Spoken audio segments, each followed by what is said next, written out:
Hello everyone, welcome to my channel. I hope everyone is having a wonderful day.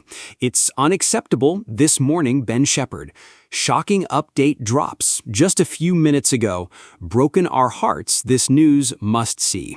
It was 10 a.m. sharp, and ITV's This Morning rolled into action with its signature upbeat jingle. Ben Shephard, dressed in a neatly pressed navy blazer, sat beside Kat Deely, who looked radiant in a mustard yellow blouse. The studio lights gleamed across the glass table as the London skyline shimmered behind them. "Good morning," Ben beamed. "We've got a jam-packed show for you today. From summer barbecue hacks to the latest from Wimbledon, it's all happening." Kat grinned. "And in just a little while, we'll be joined by someone with one of the most unusual and, dare I say, grisly jobs we've ever featured on the show. She is a professional crime scene cleaner. That's right. When the sirens fade and the investigators leave, she steps in." Ben blinked and gave a mock gulp. "I think I'm going to need something stronger than tea for this one." The audience chuckled, but no one, not even Ben, was prepared for what was about to unfold in Studio One. At precisely 10:42 a.m., after a lively segment on how to keep wasps away using peppermint oil, it was time. Floor manager Steve cued the next guest with a subtle wave. Kat smiled. Now, our next guest has been called a real-life superhero, though she prefers bleach to a cape. Ben leaned in. With over a decade of experience scrubbing away the most traumatic of messes, she's seen things most of us can only imagine. Please welcome Kara Hughes. The studio audience gave an unsure round of applause as a tall, composed woman in black jeans and a slate-gray blouse walked on. Her jet-black hair was tied in a loose bun, and she carried a quiet intensity that instantly changed the room's energy. Ben extended his hand. "Welcome, Kara." She said, "Thanks for having me."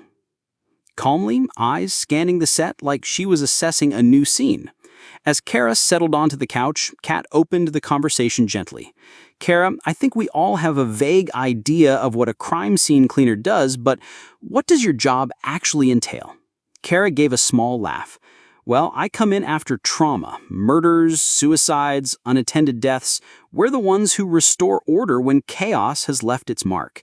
It's not just cleaning. It's forensic sanitation, biohazard disposal, deodorizing. I suppose it's part science, part therapy."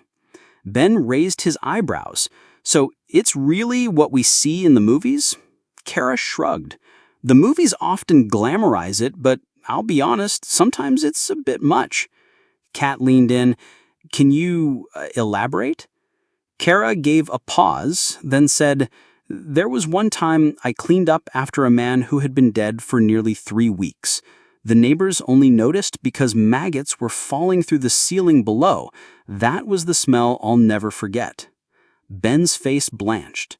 "Well, there goes breakfast." The audience groaned and laughed, but beneath the levity, there was genuine fascination. As the segment progressed, something shifted. Kara didn't just talk about the job. She revealed something more. "I was 15 when I found my dad," she said, voice cracking slightly. "He died alone. No one wanted to deal with the aftermath. So I did." Silence fell. Even Kat looked momentarily lost for words. Ben softly asked, "And that experience led you to this line of work?" Kara nodded. "I realized no one should have to face that alone, so I made it my mission." It wasn't just compelling television, it was raw, real, human. But it was about to get even more intense. To give viewers a closer look at her profession, Kara had brought a prop, her official cleaning kit. Producers, with approval, had agreed to let her show the contents, but warned to keep things PG. "Here's a sample of the hazmat gear," she said, pulling out rubber gloves, face shields, and enzyme sprays. Ben examined a container. "And this is?" "Blood neutralizer," Kara said. "Great for breaking down protein-based stains."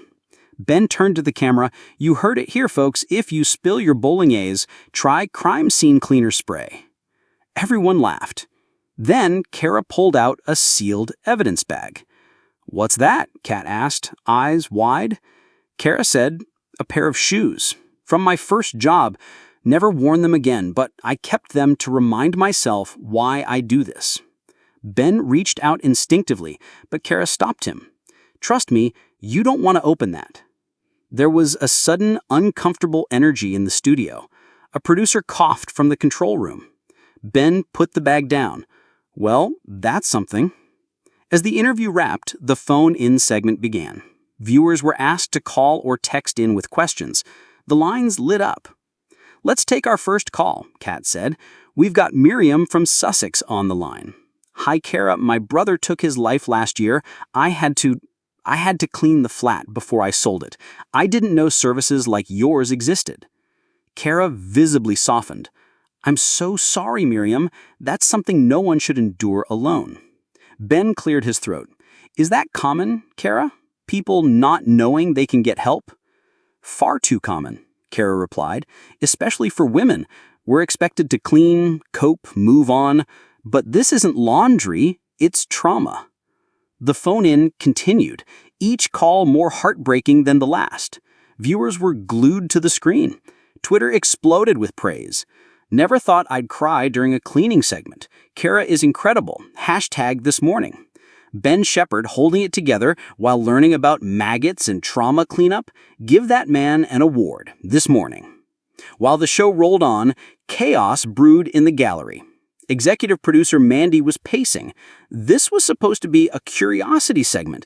Now we've got people sobbing, and Ben looks like he's going to pass out. A junior runner added, "But social engagement's through the roof. We're trending higher than Love Island." Mandy sighed. "Well, book her again, maybe not during brunch next time." After the segment, cameras cut to an ad break. Ben and Kara stood quietly by the coffee counter. "Are you okay?" Kara asked, handing him a water. "I've interviewed politicians, survivors, celebrities, but that was something else," he admitted. "You're astonishing." Kara smiled faintly. "So are you, Ben. Most people wouldn't stomach half of what I described." "Try being married to a teacher," Ben joked. "She's cleaned up worse from year 2 classrooms."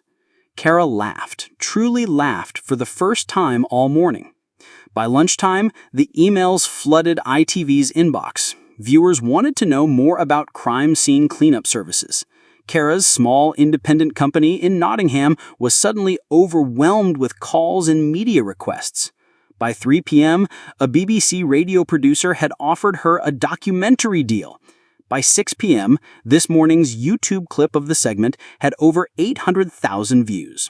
That night, Ben tweeted, "Today's guest, Kara Hughes, reminded us that heroes don't always wear capes. Sometimes they wear gloves and carry bleach. Thank you for your strength and honesty. #ThisMorning." 4 weeks later, Kara returned not as a curiosity, but as part of a new series, Real-Life Heroes of Britain. ITV had greenlit 6 segments, and Ben was hosting each one. As Kara walked back onto the familiar couch, this time wearing a soft blue dress and a badge with her company's logo, the applause was thunderous. Ben turned to her with a genuine smile. "Kara, welcome back." She said, "Feels like home." Settling in. The segment focused on her new initiative, Clean Slate, a foundation to fund trauma cleanup for vulnerable families. "I got the idea after the show," she explained. "The response was overwhelming. I realized this job isn't about bleach. It's about dignity and giving people a way to start over." Ben nodded, voice catching slightly. "You're changing lives." Kara smiled. "So are you." Months after that now famous episode aired, something peculiar happened. Crime scene cleaning companies across the UK reported an influx of applicants, many of them women. University students wrote theses about the psychological toll of after-death cleaning, and in Nottingham, a mural appeared on a brick wall near Kara's office. A pair of rubber gloves with wings beneath the words, "Not all angels wear white." Ben visited it one rainy afternoon and stared up quietly. A local boy recognized him. "Hey, aren't you the telly guy?" Ben nodded. "Yeah, but today I'm just a fan."